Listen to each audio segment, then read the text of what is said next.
Nityanandan reading a story on Ramanuja. Ramanujacharya reveals secret mantra to all fallen souls. Ramanujacharya in his own life made a very transcendental pastime. He went for initiation to one great acharya. His name was Gostipurna.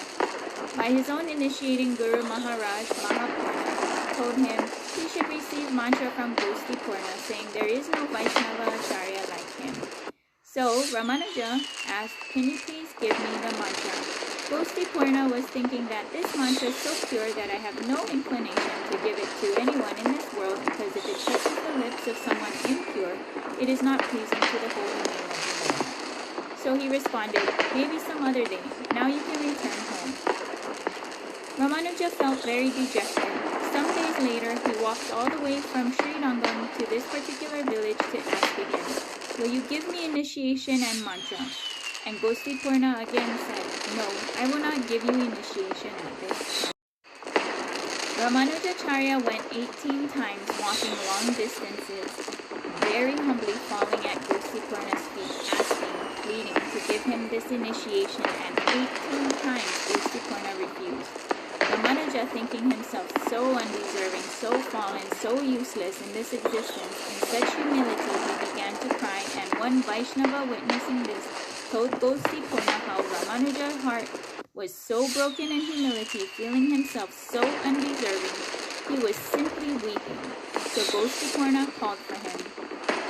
Sri Ramanuja approached and was told that this mantra, my son, is so pure, it is so powerful that anyone who hears it will be liberated from the sufferings of this world and achieve eternal loving service of Lord Narayan. Furthermore, therefore, I am entrusting this mantra to you under the condition that you never, ever, ever disclose this to anyone else. Gostipurna then proceeded to give him the mantra. Ramanuja was very much blissful. He offered his prostrated obeisance to his Guru Maharaj, and he began to walk back to his home ashram. As he was walking, he saw so many people, and as he was looking at them, seeing how they are trying to enjoy their material world, simply cast into this ocean of duality, simply responding to various attachments and aversions, and being incriminated deeper and deeper and deeper in the laws of karma. And as a great devotee feels compassion, not only to the poor and the sick and to the old, but a devotee feels compassion upon anyone who is wasting the human life without Krishna consciousness. Upon seeing these people, his heart was just swelling over with pity and sympathy for them. He announced very loudly that everyone come to the local temple, get everyone to come, because I am going to give freely a most precious jewel to each and every one. This spread throughout the village, and soon there were thousands and thousands and thousands of people gathered at the temple. Ramanuja climbed to the top of the temple where everyone could see him on the terrace, and he said to them, you are all more dear to me than my very life. Therefore, I am going to give you the most precious wealth. I am going to give you a mantra by which chanting you will be free from the clutches of material suffering, and you will achieve the lotus feet of Lord Narayan. All the people were calling out, please give us this mantra. So Ramanuja said, please repeat after me. And then, as loud as he could sing, he called out for everyone to hear the secret mantra. Everyone, repeat after me. Om Namo Narayana. Everyone was chanting very loud. Repeat again, Ramanuja said. Om Namo Narayana.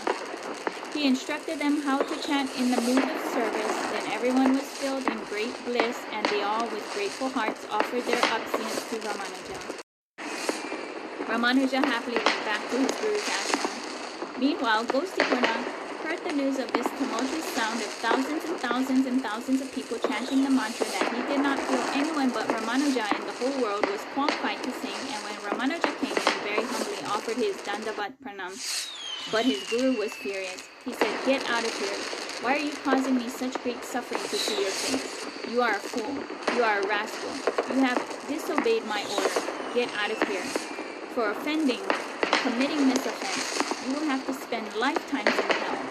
Then Ramanuja, in great happiness and humility, with folded palms, and said, my Guru Maharaj, you had told me that anyone who hears this mantra will get liberation from suffering and achieve the loving service of Lord Narayanan.